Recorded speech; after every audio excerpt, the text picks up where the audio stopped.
காவிரி கடைமடை பகுதியான புதுக்கோட்டை மாவட்டத்தின் அறந்தாங்கி, மணமேல்குடி, ஆவுடையார்கோவில் பகுதிகளுக்கு காவிரி நீர் வந்து சேருவது குதிரை கொம்பாக இருந்தது.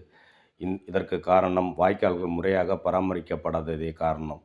இந்த நிலையை மாற்ற மாண்புமிகு தமிழ்நாடு முதலமைச்சர் தளபதி அவர்களுக்கு விவசாயிகள் வைத்த கோரிக்கையை ஏற்று தளபதி அவர்கள் மெயின் வாய்க்கால்களில் கான்கிரீட் தளம் அமைக்கவும், பிரிவு வாய்க்கால்களில் தூர்வாரவும் உத்தரவிட்டார். அதன்படி தற்போது கடைமடை பகுதிகளில் 95% பணிகள் நிறைவுற்றன. இந்த நிலையில் கடந்த வாரம் திறக்கப்பட்ட காவிரி நீர் புதுக்கோட்டை மாவட்டத்தின் கடைமடை பகுதியான அறந்தாங்கி, ஆவுடையார்கோவில், மணமேல்குடி பகுதிகளுக்கு தடையின்றி வந்து சேர்ந்துள்ளது.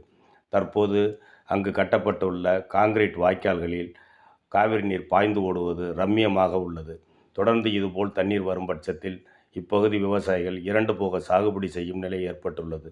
இந்த நிலையை ஏற்படுத்தி கொடுத்த மாண்புமிகு தமிழ்நாடு முதலமைச்சர் தளபதி அவர்களுக்கு புதுக்கோட்டை மாவட்ட காவிரி பாசன விவசாயிகள் சார்பாக நன்றியை தெரிவித்துக் கொள்கிறோம்.